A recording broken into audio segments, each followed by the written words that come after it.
ang on-the-spot na tugon at aksyon sa inyong mga sumbong at hinaing.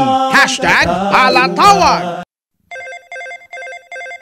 Sa mga nakaantabay natin live viewers ngayon, handa na po ba kayo? Handa na! Hindi na po natin patatagalin pa upang kayo ay direktang makausap at agad nating maasistihan ang inyong problemang legal. Sa sino mang nais makausap ang ating punong manananggol pambayan, i-comment nyo lamang po ang inyong pangalan, cellphone number, tahanan o address, problemang legal sa ating comment box. #palatawag na! Isang Bausi case, may warrant na need ma-assist sa pagsuko at pag-post ng bail ban, piyansa. Si Ulysses Henry, pasok! Ending in 2792, to Ma'am Attorney Persida Acosta, ako po ay si Ulysses A. Villarico. Isa pong seaman, dati pong nakatira sa Oroqueta City, Misamis Occidental. Umalis na po ako doon dahil hindi ko na kaya ang ginawa nila sa akin. Kinasuhan po ako ng asawa ko ng Bausi na hindi ko naman po ginawa at hindi totoo ang mga paratang ng asawa ko.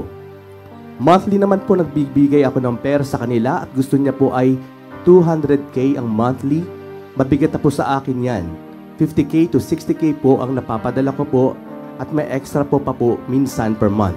Naka-hold departure na po ako sa immigration kaya wala na akong trabaho at hindi na ako nakapagbigay sa kanila at lalo silang nagalit.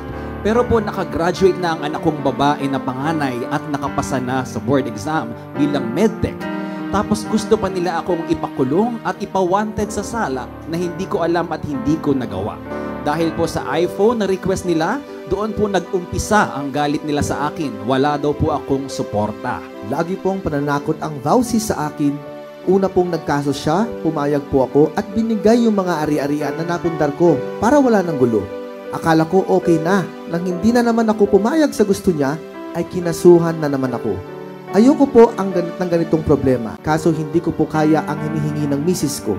Wala po akong hanap buhay ngayon dahil sa kaso. Ayan po, Chief, para po sa status ng kaso, nasa linya po ng ating komunikasyon ang ating pong masipag na lawyer ng Oroqueta District Office, si Attorney Michael Andrew Abbas. Okay. Alam nyo, pag ang lalaki walang trabaho, hindi pwede maging liable under Bausi sa support.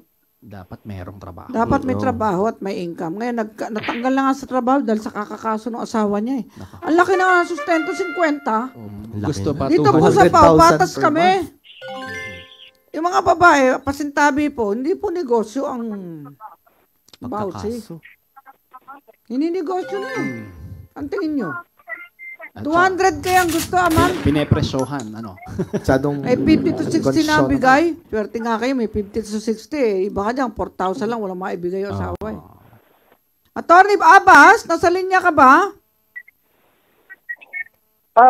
Yes po, magandang hapon po, Chief. Paki-assist mo nga para magpiyansa si Mr. Villarico. Kawawa naman. Po, Hindi mo ba nadinig yung kaso? yes sa po, narration? Narration itong ating mga tatlong hashtag palat-iyo. Torne! ibibigyan po namin siya ng assistance po sa pag-file ng bail po. Yun pala naman eh. Para Sige matulungan na. po siya. Oo nga, tulungan mo. Paawa naman ako. Alam mo, galit ako sa lalaki, hindi nagsusustento kung may pansustento. Pero kung exorbitant naman yung hinihingi ng pamilya, eh para pinapatay mo na yung asawa mo noon. Dapat just lang. Oo. Oo. Tsaka nasuha nila, nawalan tuloy ng trabaho. Dapat yan, may Jason lang. Eh baka naman lawyer ang nagkaso, aralin mo rin to, research mo. Yan.